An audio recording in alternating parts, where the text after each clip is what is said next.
السلام علیکم میرے تمام دیکھنے والوں کو اس عید کے موقع پر میری طرف سے بہت بہت خوشیاں مبارک ہو، اور آپ لوگوں کو یہ عید الاضحیٰ کا موقع جہاں ہمیں قربانی کا جذبہ سکھاتا ہے، وہیں ایک اندر سے ایک ایسی امنگ پیدا کرتا ہے کہ ہم اپنے دل کی وہ خواہشات جس کو ہم شاید بہت اچھا سمجھ بیٹھیں وہ اللہ کی راہ میں قربان کر دیں۔ اور اسی جذبے کے ساتھ جو ہے وہ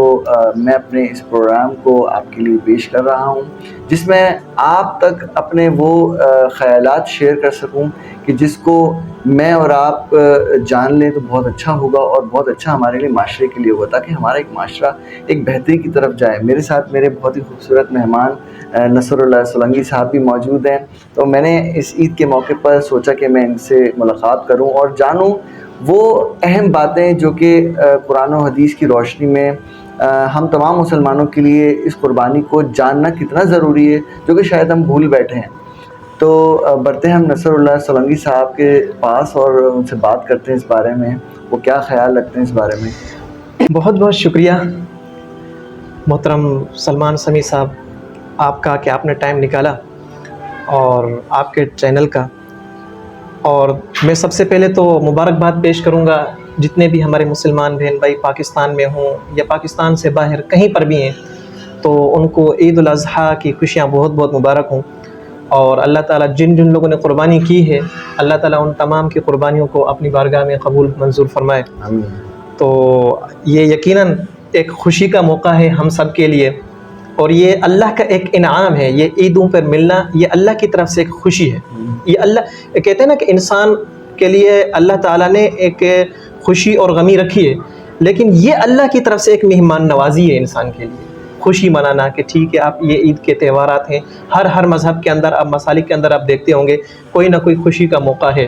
لیکن اسلام کے اندر جو ایک مسلمانوں کو منانے کا خوشی کا جو تہوار دیا گیا ہے وہ ہے عیدین۔ ایک ہے عید الفطر جو کہ رمضان المبارک میں ہوتی ہے، کہ پورا مہینہ ایک انسان روزے رکھتا ہے، روزے رکھ کے قربانی دے رہا ہے، وہ بھی ایک قربانی دے رہا ہے، کھانے پینے کی پابندی ہے، اللہ کا حکم ہے کھانے کی پابندی ہے، کھا بھی نہیں سکتے، کھانا موجود ہے،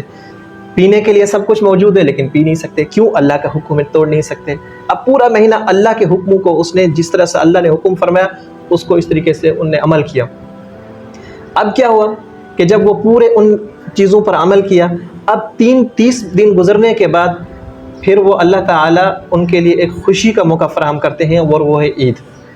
اور ایسے ہی سیم اب یہ دیکھیے جو جس طریقے سے عید الاضحیٰ آ گئی، اب یہ بھی ایک انسان کے لیے خوشی اور ایک تہوار کا موقع ہے۔ تو یہاں پر آپ کو میں یہ بتاتا چلوں کہ یہ عید اصل ہے کیا، عید قرباں ہے کیا، کہ آپ علیہ الصلوۃ والسلام سے صحابہ کرام رضوان اللہ علیہم اجمعین نے عرض کیا کہ اللہ کے نبی قربانی کیا ہے؟ آپ علیہ الصلوۃ والسلام نے فرمایا کہ یہ آپ کے باپ حضرت ابراہیم علیہ الصلوۃ والسلام کی سنت ہے، حضرت ابراہیم علیہ الصلوۃ والسلام کا عمل ہے، یعنی جو حضرت ابراہیم علیہ الصلوۃ والسلام نے عمل کر کے دکھایا یہ وہی چیز ہے۔ تو پھر صحابہ نے عرض کیا اللہ کے نبی اس سے کیا ملے گا، کیا ملتا ہے اس سے؟ تو آپ علیہ الصلوۃ والسلام نے فرمایا جب آپ قربانی کرتے ہیں، اس قربانی ہر جس جانور کو آپ ذبح کرتے ہیں، جانور کے اوپر جتنے بال ہیں ہر بال کے اوپر نیکی ہے۔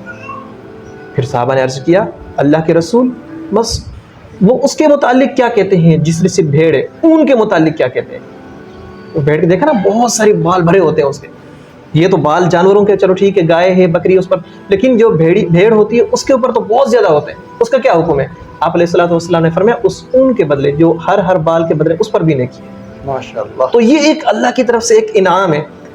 تو یہ تو قربانی ہے جو ہم الحمدللہ اس چیز کو ہم مسلمان مناتے ہیں خوشی کے طور پر، اور یہ اللہ کا حکم ہے، اس کو ہم منانا چاہیے، اور اللہ کے حکموں کو جب ہم مناتے ہیں تو ظاہر سی بات ہے اس میں ہمارے لیے بھی خوشی ہے اور ایمان والوں کے لیے بھی، سب کے لیے خوشی ہے یہ۔ لیکن قاری صاحب مجھے ایک بات سمجھ میں نہیں آتی کہ ہم عید پر ان تمام چیزوں کو کیوں بھول بیٹھ جاتے ہیں کہ قربانیاں بھی ہو جاتی ہیں لیکن ہمارے معاشرے کے اندر پھر وہی تبدیلیاں نظر نہیں آتی۔ وہ ایسی کیا وجہ ہے کہ جو ہم اس قربانی کے ذریعے سے ہم معاشرے میں اصلاح کا کوئی پیغام دے سکیں، اصلاحی طور پر ہم اپنے لیے اڈاپٹ کر سکیں؟ وہ کون سا ایسی چیز ہو سکتی ہے، وہ کون سی وہ معاملات ہو سکتے ہیں کہ جو ہم اس قربانی کو دے کر اللہ تعالیٰ کی راہ میں ہم جانور ذبح کرتے ہیں، سب اتنے مہنگے مہنگے جانور لے کر آتے ہیں، ان کو پیار سے رکھتے ہیں اور پھر قربانی کرتے ہیں، اور پھر اس قربانی کے نتیجے میں پھر ہم دیکھتے ہیں کہ معاشرے میں وہی فساد ہے، وہی لڑائیاں ہیں، وہی جھگڑے ہیں۔ تو ہم اس کو ایز اے اسلامی طور پر ہم اس کو کیسے اڈاپٹ کر سکتے ہیں کہ معاشرہ ہمارا اور زبردست اچھی ہو بات سکے؟ کہ دیکھیے یہ قربانی ہے کیا، جس طریقے سے اللہ نے فرما دیا کہ لن ینال اللہ لحومها ولا دماؤها ولکن ینالہ التقوی منکم کذالک سخرھا لکم۔ اللہ نے فرمایا کہ یہ قربانی جو آپ کرتے ہیں، اللہ تعالیٰ کو اس قربانی کے یہ جو خون بہاتے ہیں، یہ اس چیز کی ضرورت نہیں ہے، اور اللہ کو یہ خون بھی نہیں پہنچتا، اللہ کو اس خون کی اور اس گوشت کی بھی ضرورت نہیں ہے۔ اللہ کو جو ضرورت ہے وہ صرف اور صرف تقویٰ کی ہے۔ اب یہ تقویٰ ہمارے اندر کیسے آئے گا؟ مسئلہ یہ ہے کہ ہم دین کو سمجھتے نہیں ہیں، عمل نہیں کرتے، تبھی تو ہم پھر یہ سب چیزیں ہوتی ہیں کہ دین سے بیزاری ہے، ٹھیک ہے نا؟ تو اللہ نے یہ فرما دیا کہ لن ینال اللہ لحومها ولا دماؤها ولکن ینالہ التقوی منکم۔ اللہ نے فرمایا یہ جو قربانی کرتے ہو، یہ قربانی ایک اللہ کا حکم ہے،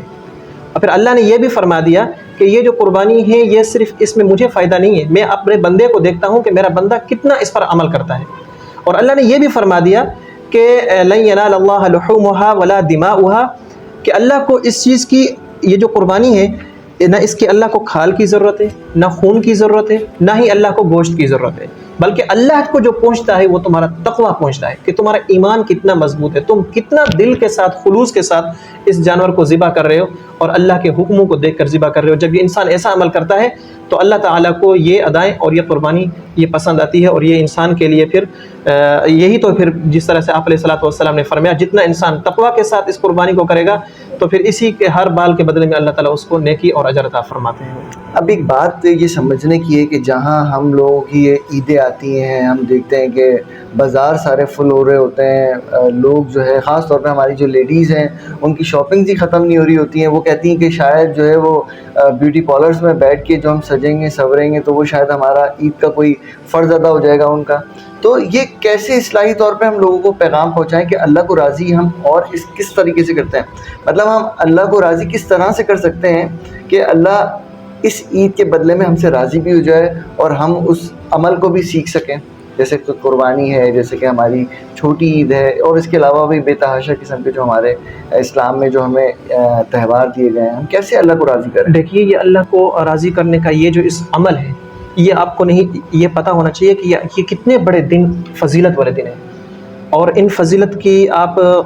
قرآن کو دیکھیے کہ اللہ تعالیٰ نے فرمایا والفجر ولیال عشر والشفع والوتر، یہ اللہ تعالیٰ نے پوری صورت ان کی یہ کچھ آیتیں اس کے بارے میں اتاری ہیں کہ یہ اتنی بڑی فضیلت والی یہ دن ہے، ایام ہے۔ اور پھر اس کے بعد یہ ہے کہ یہ ان ایام کے اندر ہم نے اکثر دیکھا ہے کہ نوجوانوں کو اور خواتین کو جو ان ایام کے اندر صرف عید کی تیاری کے سلسلے میں بازاروں کی رونق بنتے ہیں، جا کے یہ غلط کرتے ہیں، حالانکہ یہ بازاروں کی رونق یہ نہیں ہے، یہ دن گزارنے کے، یہ ان ایام کو اللہ کی عبادت اور اپنے آپ کو اللہ کے حوالے کرنے کے دن ہے، یہ اللہ کے حوالے کرنے کے دن ہے۔ انسان جتنی عبادت کرے گا اللہ کا اتنا اس سے قرب حاصل کر پائے گا۔ ہم نے دیکھا ہے حالانکہ یہ جو دن ہیں، ایام ہیں، ان دنوں کے اندر بازاروں کے جانا، یہ تو یوں سمجھیے کہ بازار کے جانے سے یہ ہوتا ہے کہ وہ تو شیطان کے ایک گڑھ ہے، اور ان چیزوں میں آپ بازاروں کے اندر جا کر اپنے آپ کو یعنی کہ شیطان کے حوالے کر رہے ہیں، حالانکہ ہونا یوں چاہیے کہ ان ایام کے اندر اللہ کا قرب حاصل کیا جائے، اللہ کی عبادات کی جائے، قرآن کی تلاوت کی جائے، ذکر اللہ کیا جائے، اور جو گھریلو امور ہیں ان کو اچھے طریقے سے نبھایا جائے، یہی ایمان کی یہی خاصیت ہے، ان کو اس طریقے سے گزارا جائے، نہ کہ بازاروں کی رونق بنی جائے۔ خاص طور پر میں نوجوانوں سے بھی اور خواتین سے بھی یہی اس طرح سے اپیل درخواست کروں گا کہ ان دنوں کو، ان ایام کو اللہ کی عبادت میں اور اللہ کو یاد کرنے میں گزارا جائے۔ قاری صاحب، میں نے معاشرے کی ایک بہت خطرناک چیز دیکھی ہے جو کہ اب دن بدن بہت بڑھتی جا رہی ہے۔ پہلے تو کبھی ہم چھوٹے ہوا کرتے تھے تو دیکھتے تھے کہ لوگ اتنے زیادہ ان چیزوں کو نہیں فیل کرتے کہ شاید جو اب میں فیل کر رہا ہوں، یا لوگ اتنا زیادہ ظاہر نہیں کرتے تھے تو اتنا پتہ نہیں چل پاتا تھا۔ آپ دیکھیں کہ ہم اللہ تعالیٰ کو ہر طرح سے راضی کرنے کی بھی کوشش کرتے ہیں، جیسے کہ آپ نے کہا، لیکن اس کے ساتھ ساتھ ہم ایک اور چیز بھی دیکھتے ہیں کہ لوگ اپنے ہی لوگوں کے ساتھ کٹے ہوئے رہتے ہیں، اپنے ہی رشتوں کو توڑنے کی کوشش کرتے ہیں اور پھر اللہ کو راضی بھی کر رہے ہوتے ہیں۔ تو اس میں آپ کیا فیکٹر دیکھتے ہیں کہ ہمیں ایک ایز اے انسان کس طرح سے ان چیزوں کو سمجھنا چاہیے تاکہ ہم ایک دوسرے کو سمجھ سکیں اور ایک دینی ماحول اپنی زندگیوں میں، اپنے گھرانوں میں اور اپنے سوسائٹیز میں لے کے چلیں؟ اس کے لیے کیا آسان حل آپ کو نظر آتا ہے؟ دیکھیے، یہ جو آپ نے بڑی اچھی بات فرمائی کہ انسان اللہ کو عبادت کرنے میں بھی لگا ہوا ہے، لیکن یہ کہ جو رشتہ دار ہیں ان کے ساتھ صحیح طریقے سے جوڑ بھی نہیں پا رہا اور ان کے ساتھ کٹا ہوا بھی ہے اور دل کے اندر یہ چیز رکھی ہوئی ہیں۔ اس چیز کے بارے میں اللہ کے نبی صلی اللہ علیہ وسلم نے فرمایا کہ سل من قطعک واعف عمن ظلمک، کہ رسول اللہ صلی اللہ علیہ وسلم نے فرمایا کہ سل من قطعک، جو آپ ان کے ساتھ جوڑیں جو آپ کے ساتھ توڑتا ہے، واعف عمن ظلمک، اور ان کو معاف فرمائیے جو آپ کے اوپر ظلم کرتا ہے۔ اور ہم نے تو صرف اور صرف نماز کو اور ان چیزوں کو عبادت بنا لیا ہے، حالانکہ اس طرف خیال نہیں کرتے کہ پڑوس کے کیا حقوق ہیں، رشتہ داروں کے کیا حقوق ہیں، ان کو کس طریقے سے یہی عید کے تہوار یہی تو ہوتے ہیں کہ انسان اگر ویسے عام دنوں کے اندر اپنے کام کاج کے اندر اتنی مصروفیات ہوتی ہے، ٹائم نہیں نکال پاتا، لیکن یہی چلو ٹھیک ہے ہوتے ہیں ان دنوں کے اندر اپنا ٹائم نکال کے جو آپ کے رشتہ دار ہیں، عزیز و اقارب ہیں، ان کے پاس جائیں، جو آپ سے ناراض ہیں ان کے پاس بھی جائیے۔ اور آپ کو ایک حدیث کا مفہوم بتاتا چلوں کہ آپ علیہ الصلوۃ والسلام نے فرمایا کہ معاف کرنے سے اگر آپ کی عزت کم پڑ جائے تو اس کا ضامن میں ہوں۔ تو کتنی بڑی، یہ دیکھو، یہ آپ علیہ الصلوۃ والسلام کی طرف سے ایک بشارت ہے۔ اور ہم نے آج کل یہ ہمارے معاشرے کے اندر اتنا بڑا ایک المیہ ہو چکا ہے کہ جس کو بھی دیکھو کسی نہ کسی تھوڑی تھوڑی باتوں پر اختلافات، اور اس طریقے سے اختلافات حد سے زیادہ بڑھ چکے ہیں کہ بات کرنے کے لیے تیار نہیں ہوتے، حتیٰ کہ جب وہ انسان فوت ہو جاتا ہے، اس دنیا سے چلا جاتا ہے، پھر بعد میں اس کے بیٹھ کے کہہ رہے ہوتے ہیں کہ یہ بہت اچھا تھا، بہت ایسے اچھے کہ کیا فائدہ۔ تو اس لیے جو اللہ نے زندگی دی ہے، اس زندگی کو اللہ کے حکموں کے مطابق گزاریے۔ آپ علیہ الصلوۃ والسلام کی مثال اٹھا کے دیکھیے، خود آپ علیہ الصلوۃ والسلام ہمارے لیے نمونہ ہے۔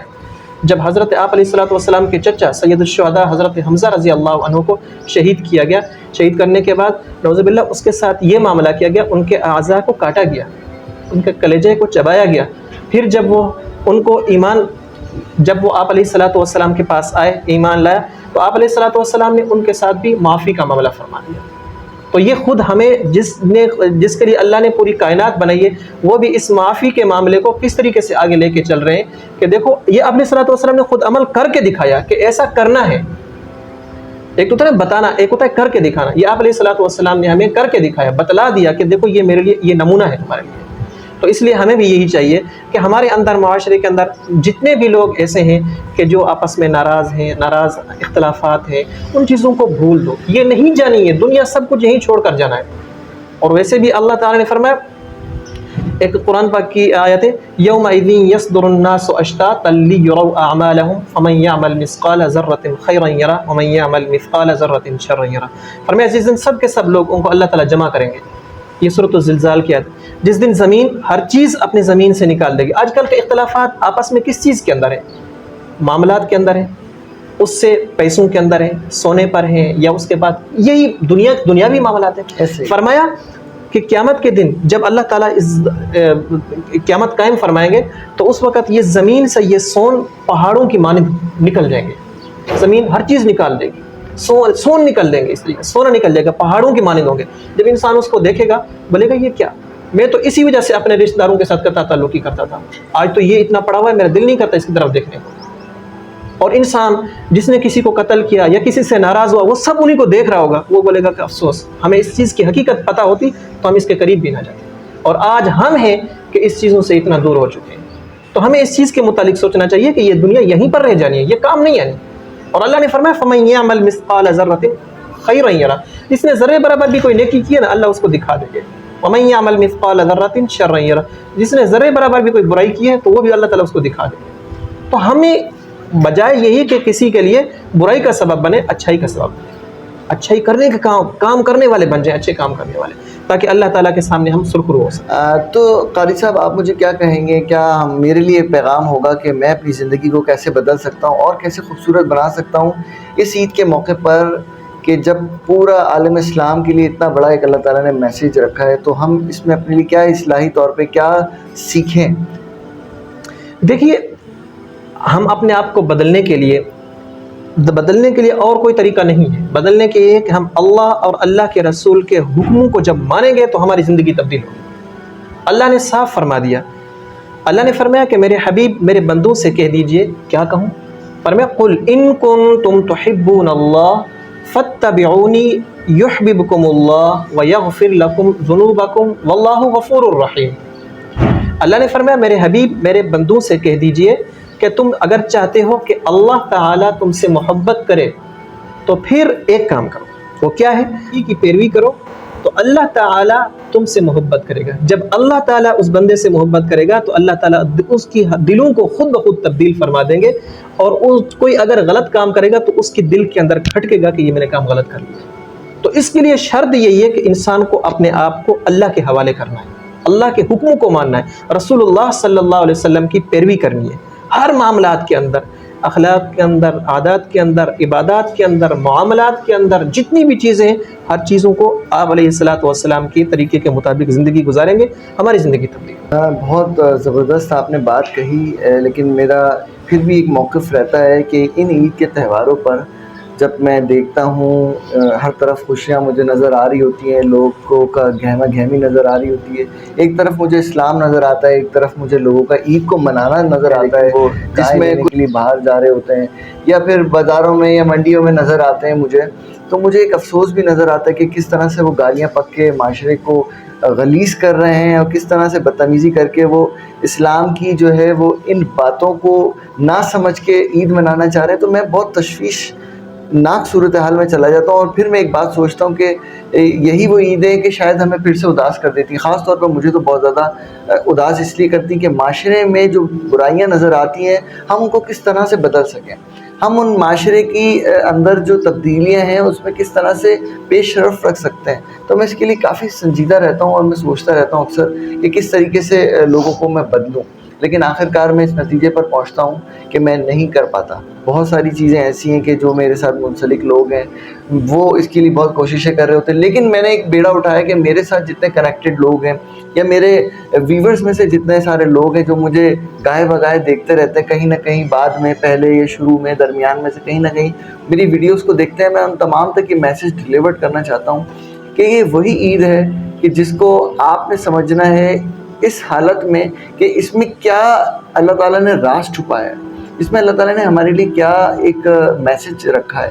اگر یہ ہم سمجھ لیں تو شاید ہماری زندگیاں تبدیل ہو جائیں۔ جیسا کہ میرے دوست نے اور میرے بہت ہی محترم دوست نے ایک بات کہی کہ یہ اللہ تعالیٰ کی طرف سے دیا گیا ہمیں ایک تحفہ ہے کہ جس کو ہم اگر سمجھ لیں تو شاید وہ قربانی کا جو جذبہ ہے وہ اور زیادہ پیدا ہو جائے گا، اور اس سے منسلک رہ کے جو ہے تبدیلیاں ہم اپنے معاشرے میں دیکھیں تو شاید یہ بہتر، اس سے زیادہ ہمیں اور کوئی چیز ملے گی نہیں۔